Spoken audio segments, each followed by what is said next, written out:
मनुस्मृति पे बहुत सारी बातें होती हैं और आज के दौर में ब्राह्मण लोग, पंडित लोग मनुस्मृति से हिंदू धर्म में महिलाओं की इज्जत को दिखलाते हैं कि देखें मनुस्मृति में औरतों की कितनी इज्जत दिखाई गई है। तो इस तरह की वीडियो भी ब्राह्मणों की तरफ से आती है और मानता भी हूँ कि एक आध दो मंत्र इस तरह से हैं, वरना हिंदू धर्म में महिलाओं के अपमान में, महिलाओं की तजलील में सैकड़ों मंत्र हैं। मैंने तकरीबन 500 के आसपास मंत्र जमा किए हैं और भी बहुत सारे मंत्र हैं। तो ये मनुस्मृति को लोग दिखाते हैं ब्राह्मण लोग, तो मैं आज आपके सामने मनुस्मृति से 5-10 मंत्र पढ़ता हूँ। आप भी समझें कि क्या इसके अंदर औरतों की तजलील है, औरतों का अपमान है, बेइज्जती है या औरतों की इज्जत है। जो कुछ भी है आप समझें। ये देखिए मनुस्मृति का 9वां अध्याय है, मैं शुरू से पढ़ूँगा। ये मनुस्मृति पंडित रामेश्वर भट्ट का अनुवाद है और भी आप किसी अनुवाद को देखने से एक ही जैसी बातें आपको मिलेंगी। यहाँ देखिए 9वें अध्याय के पहले मंत्र में मनु जी लिखते हैं कि धर्म मार्ग में स्थित स्त्री पुरुष के संयोग तथा वियोग की नित्य धर्म कहता हूँ। ये जो धर्म है औरत और मर्द के मुतालिक, उसको मनु जी बता रहे हैं। तो यहाँ से दूसरे मंत्र से बात शुरू हो रही है। इसमें मनु जी कह रहे हैं कि अपने पति रात दिन स्त्रियों को स्वतंत्रता से न रहने दें। और आगे है कि आनंदित विषयों में लगी हूँ तो भी उन्हें अपने वश में रखें। अपने पति, यह है कि पति हमेशा, रात दिन का मतलब होता है हमेशा, औरतों को आज़ादी से रोक के रखे। किसी भी वक्त औरत को आज़ाद न रहने दें। आज़ाद न रहने का मतलब ये है कि वो अपने इख्तियार से कोई काम न करें। कोई भी आदमी, यही समझने वाला बात सीधी सादी है, रात दिन आज़ादी से रोक के रखे तो मतलब ये है कि कोई भी काम वो अपने इख्तियार से, अपने मन से नहीं कर सकती है। चाहे वो आनंदित का मतलब है कि मज़े का वक्त, जो आपसी मिलाप का टाइम है, उस वक्त भी महिला को अपने वश में रखे कि जिस तरह से चाहे घुमा के फिरा के जैसे भी हो, वो अपने तौर से उससे मज़ा ले। ये नहीं कि अपने आप को उस टाइम दे दे, छोड़ दे औरत के हवाले कि तुम जिस तरह से चाहो वो करो। नहीं भाई, इस टाइम भी अपने वश में रख कर के ही काम करें, जैसे चाहे उससे। जो इनके यहाँ तकरीबन कितने काम के कला किताबों में, बहुत से धर्मशास्त्रों में, ख़ास करके पुराणों में लिखा हुआ है, तकरीबन 46 या 42 प्रकार के कला हैं भोग के, संभोग के। तो वो मर्द अपने इख्तियार से, आप इसको समझ सकते हैं कि वो जैसे चाहेगा औरत से भोग कर सकता है। औरत की अपनी ख्वाहिश यहाँ पर भी नहीं होनी चाहिए। तो मनु जी ये बता रहे हैं। आगे मनु जी कह रहे हैं कि बाल्यावस्था में पिता, युवावस्था में पति और वृद्धावस्था में पुत्र स्त्रियों की रक्षा करें। स्त्री कभी स्वतंत्र न रहे। तो यहाँ बचपना है, जवानी है, बुढ़ापा है, ये 3 हालतें होती हैं। तो बचपन में जब तक वो माँ बाप की ज़िम्मे में हो, माँ बाप उसको आज़ाद न रहने दें। जब पति की ज़िम्मे में हो तो पति, और बुढ़ापे में बेटा इसकी जिम्मेदारी लें। फिर आगे कह रहे हैं इसी मंत्र में, तीसरे ही मंत्र में, कि स्त्री कभी स्वतंत्र ना रहे। स्त्री को खुद ये ख्याल में रहे कि वो कभी आज़ाद ना रहे। जैसा कि ऊपर बताया ये बात आई है। आप समझ सकते हैं, अपने तौर पर भी समझें कि मनु जी क्या कह रहे हैं, हिंदू धर्म में क्या कुछ कहा जा रहा है। आगे देखिए लिखा है कि योग समय में, अर्थात ऋतुकाल के पूर्व। ऋतुकाल के पूर्व का मतलब ये होता है, आप हिंदू धर्म में मैंने लिख कर के भी रखा है बहुत सी जगहों से, मेरे पास 50 के आसपास ये हवाले हैं मुख्तलिफ़ धार्मिक पुस्तकों से, जिसमें ये बात आई है कि लड़कियों की शादी उसको माहवारी आने से, उसके माहवारी आने से पहले पहले कर देना चाहिए। हिंदू धर्म के जो सबसे बड़े ऋषि हैं और लगभग सारी धार्मिक पुस्तकें जिनके नाम से हैं, वो है व्यास जी। व्यास स्मृति में वो लिखते हैं कि अगर ऋतुकाल से पहले यानी माहवारी से पहले पहले अगर लड़की की शादी न हुई तो लड़की के घर के सारे लोग पतित हो जाएंगे, धर्म से बाहर हो जाएंगे। पतित कहते हैं धर्म से बाहर होना। व्यास स्मृति के अंदर ये बात लिखी है। एक बात और बता दूं कि पद्म पुराण के अंदर ये बात आई है कि व्यास स्मृति मोक्ष प्राप्त कर देने वाली, मोक्ष देने वाली पुस्तक है, यानी इसको पढ़ने से या उस पर चलने से मोक्ष मिलता है। ये पद्म पुराण के अंदर ये बात लिखी हुई है। आगे है कि यदि कन्यादान न किया जाए तो पिता की निंदा होती है। 10 साल 11 साल से पहले पहले कर देना। जबकि मनु जी भी कहते हैं कि एक 22 साल का लड़का हो तो 8 साल की लड़की से विवाह करे, अगर 30 साल का हो तो 12 साल, इस तरह से वो बताते हैं।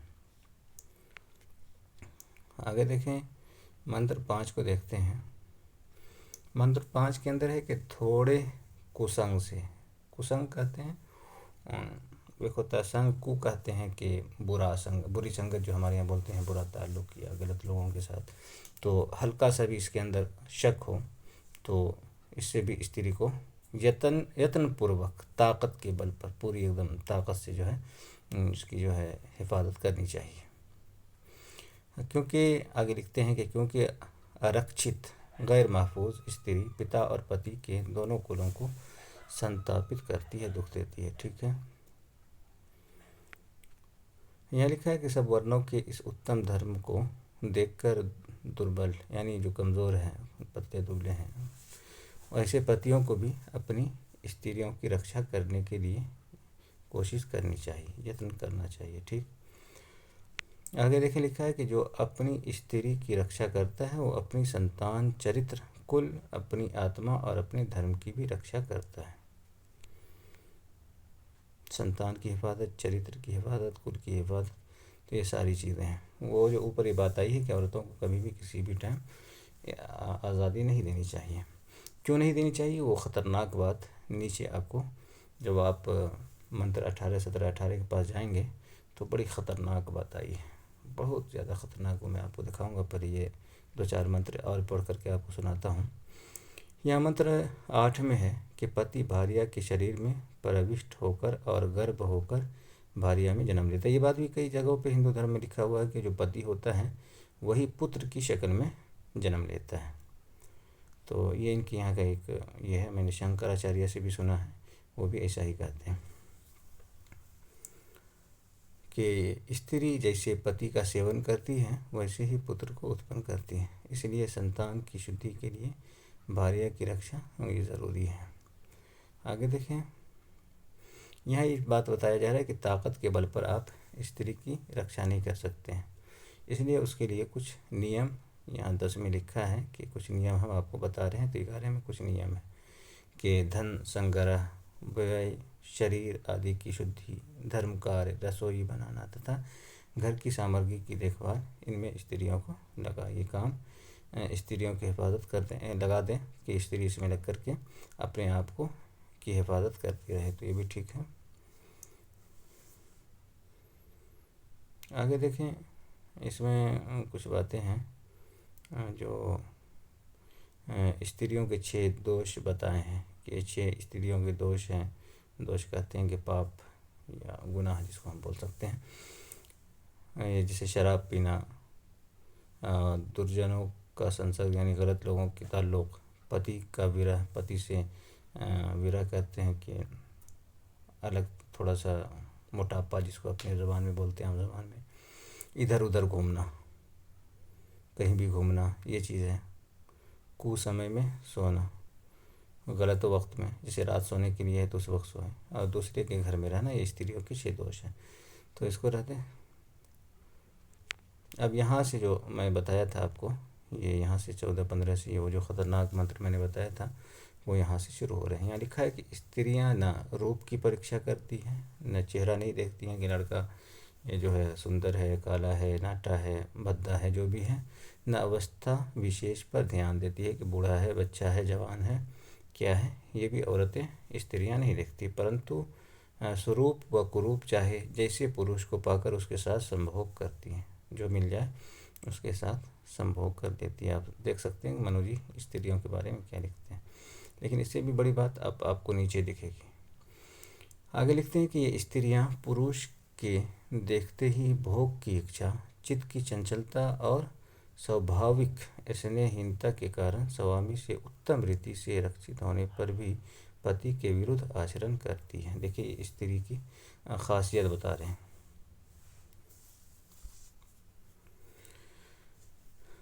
ये आपको आगे आप देखें और कि औरतों के बारे में कितनी गलत बातें नीचे हैं। यहाँ लिखा है कि विधाता ने स्वभाव से ही, ये ऊपर ही मंत्र आया है कि सारी चीज़ें पति से मिलती है, भोग में मिलता है और भी चीज़ें मिलती हैं, लेकिन ये औरतों की जो स्वाभाविक वो जो फितरी और बता रहे हैं कि जो फितरी अमल उसके अंदर है, फितरी क़ुव्वत है, उसकी वजह से औरत को शौहर सब कुछ देता है, फिर भी वो शौहर के विरुद्ध चली जाती है। क्यों जाती है उसके बारे में आगे बता रहे हैं कि विधाता कहते हैं कि जो इनके यहाँ एक जो शक्ल है कि बरामा जो है सारे लोगों को पैदा किए हैं, सारी दुनिया को बनाए हैं, तो कह रहे हैं कि स्वभाव से ही स्त्रियों को ऐसा बनाया है। इनका ऐसा स्वभाव जानकर पुरुष को स्त्री की रक्षा के लिए बड़ा यत्न करना चाहिए। तो ये चीज़ें जो हैं औरतों के अंदर जन्म से ही, जिसको फितरती बोलते हैं हमारे यहाँ, वो औरतों के अंदर ये चीज़ फितरती है। अब यहाँ देखिए शय्या, आसन, आभूषण, काम, क्रोध, द्रोह, कुटिलता और निंदित आचरण ये मनु ने स्त्रियों के लिए ही बनाया है। अब देखिए शय्या तो कहते हैं बिस्तर को जिस पे सोया जाता है, तो इसमें इशारा है कि वो चकते हैं। आसन, आभूषण कहते हैं कि सजावट, क्रोध गुस्सा, द्रोह भी इसी में है, कुटिलता के कुटिल बोलते हैं कि दिल के अंदर दो चीज़ें हों, सामने कुछ हो अंदर कुछ हो, और निंदित आचरण कहते हैं कि ऐसा काम जिससे शर्मिंदगी हो लोगों को। तो ये सारी चीज़ें बता रहे हैं कि ये चीज़ें औरतों के अंदर डाली गई है, ये इनका फितरी है। आगे देखें जो बात है उसको भी देखें कि स्त्रियों का संस्कार मंत्रों से नहीं होता है, यही स्त्री का मर्यादा है, स्त्री की मर्यादा है। स्मृति तथा धर्मशास्त्र में और किसी मंत्र में भी इनका अधिकार नहीं है, इसलिए ये झूठ के समान अशुभ है। अब देखें ये जो बात आई है ऊपर तो आप ये समझ ही गए हैं कि स्त्रियों को न धर्मशास्त्र में कोई स्त्रियों का अधिकार नहीं है, न वेद में, न स्मृति में, न धर्मशास्त्र वगैरह में। लेकिन आखिर में जो है इसलिए ये झूठ के समान अशुभ है। जैसे झूठ बोलना अशुभ है, उसी तरह ये औरतें भी अशुभ है। शुभ कहते हैं कि मुबारक, अच्छा, लेकिन अशुभ बुरा। ये औरतों को इस तरह से मनु जी बता रहे हैं।